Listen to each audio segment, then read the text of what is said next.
Hey, so I want to talk about setting realistic expectations and then managing those expectations because I feel like this is one of the biggest things that derails us.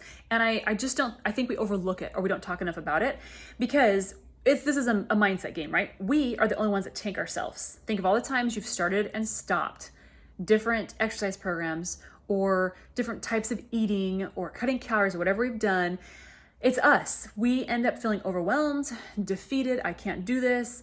It's too hard for me. I can't stick up with the amount of days that I'm doing, right?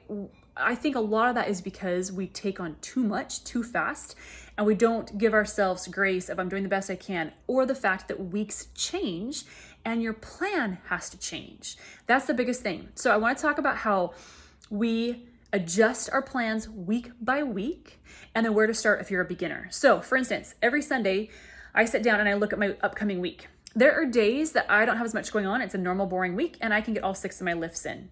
There are other days where I have stuff in the morning. I've got to travel. I've got family in town. I know our kid's going to have a surgery that upcoming week. My husband's gone. Whatever it may be, I'm working extra hours and shifts at work. You're not going to be able to stick to your normal schedule. And so I know ahead of time, okay, I'm only going to be able to get 4 workouts instead of 6 this week, and that's okay. Instead of realizing ahead of time and allowing ourselves to say, it's okay to not do as many as usual. This is an insane week. It's what I call a wash week, right? Life happens and we just don't get done when we need to. But I don't care, and there's no guilt, and there's no, oh, I didn't do this, I suck. Everyone else can seem to do it. You know, those feelings, I'm gonna lose progress. Eliminate all of that. Any thought that's gonna make you feel worse about yourself or your journey or get you to quit, stop those thoughts. You're the only one sabotaging yourself. So literally figure out, why do I have these thoughts, and then eliminate that action. So if setting too high expectations of what you want to get done that week is going to make you feel like crap, then change your expectations, right? So my weekly plan, I look at it. Some weeks I can get more done and other weeks I can't. And I'm okay with that because it ebbs and flows with how I can stick with my plan, because this is a long-term lifestyle for me. This is not a 8-week challenge or a quick fix diet or all of the crap that people are selling you to make you feel good because they drop calories and so you're gonna lose a little bit of weight. And then at the end of that 8-week challenge, after you've paid for that program, the program's over, you're like, what the heck do I do now? And you start to gain the weight back because you haven't changed your habits. You haven't changed your lifestyle. You don't get why you ate what you ate at those calories.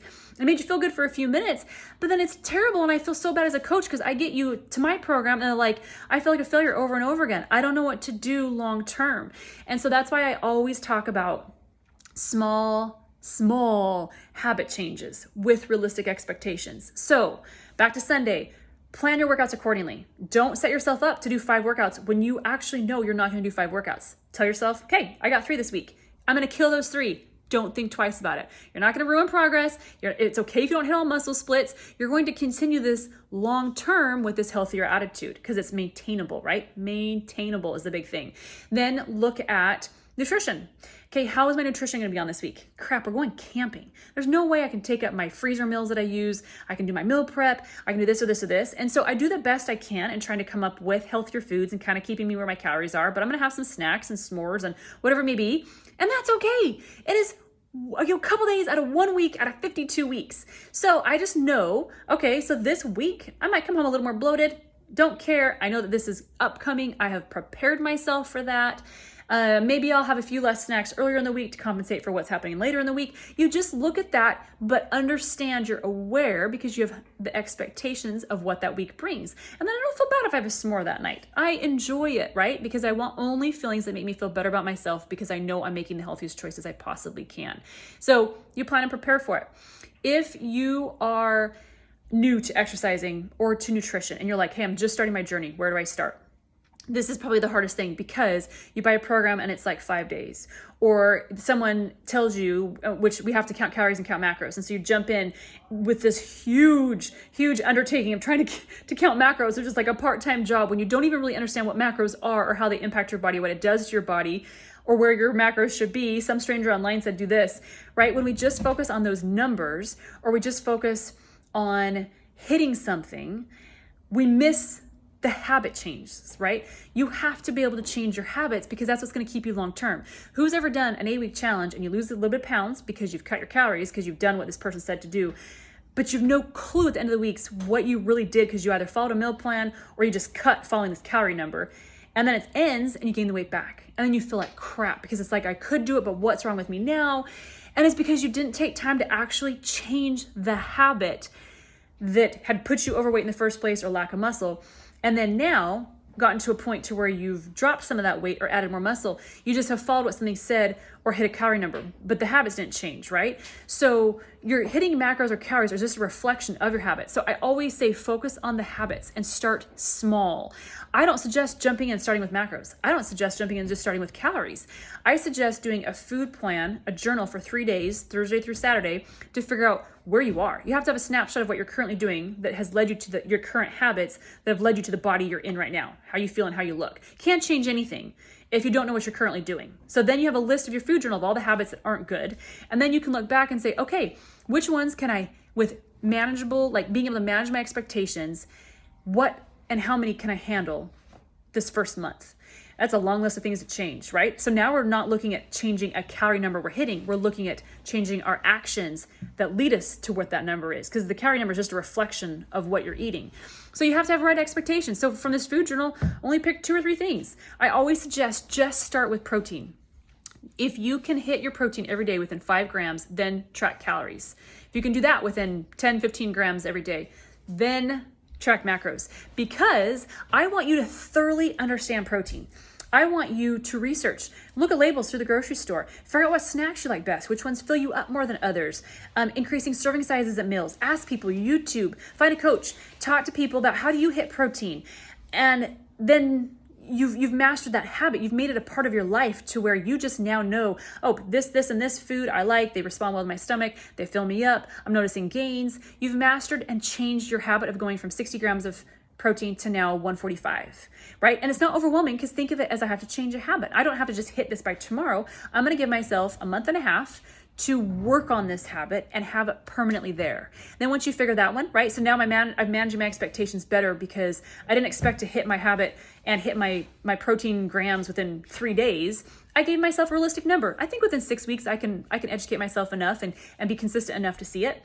And then pick something else. Maybe I'm going to work on water now. So maybe you work on 2 things at once. The problem is we jump in thinking I can change 9 nutrition habits instead of just 1 or 2.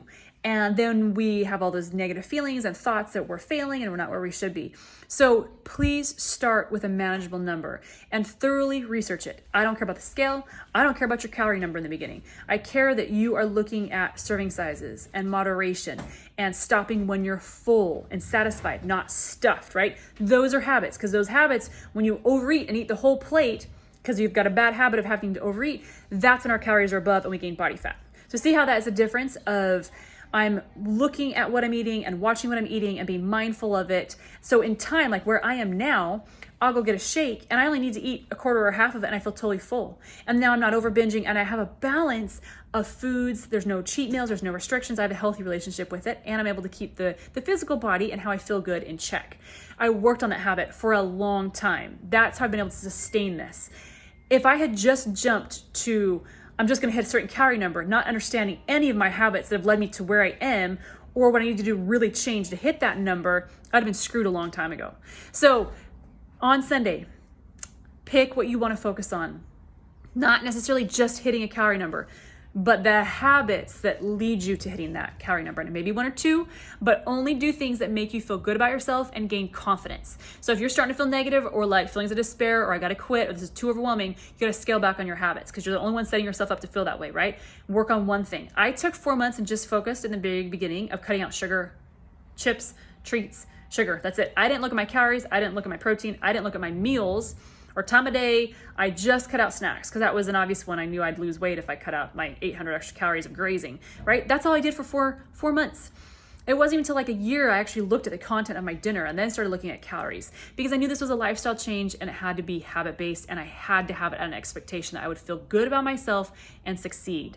So please know that. Don't expect to see results within a couple weeks. If you do, you're going to tank yourself, right? A realistic expectation. How many years did it take you to get into the position you are with the amount of body fat you have or lack of muscle? A long time. And it's not that the body just did that. Your habits got you that position. So we have to work on undoing all the habits you've had for so long. Emotional eating, grazing, stress eating, late night binge eating, all of that. You have to fix that before you can just hit a calorie number. So start small, work on yourself, and figure out why you do that. Get a managing, feel like you're managing that better each week, and then you add another habit. That is the key to long-term success. That is the key when you'll see your body change and those results will come. So hopefully this is helpful. Mindset is everything. Setting yourself up for success is everything. It is not how fast does the scale move down, because your habits are a reflection of the number on that scale, right? And sometimes because we're strength training, and watching what we eat and adding protein, the scale won't change because the body fat's going down, the muscle's going up. So the scale doesn't necessarily even really a good reflection of those habits you're working on. So just focus on getting healthier, a game plan per week, knowing that they ebb and flow, right? Some you can stick to your plan great and others you won't, and that's okay because you planned for it.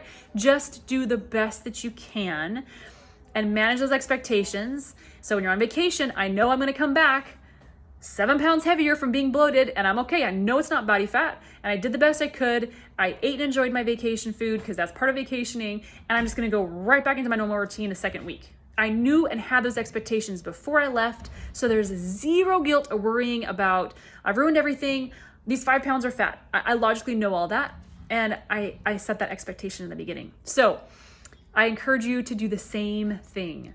Come up with your plan on the weekend, come up with a realistic expectation, and it may be great and it may be lower, and that's okay because this is a lifestyle change long term. No week will ever be perfect for anybody.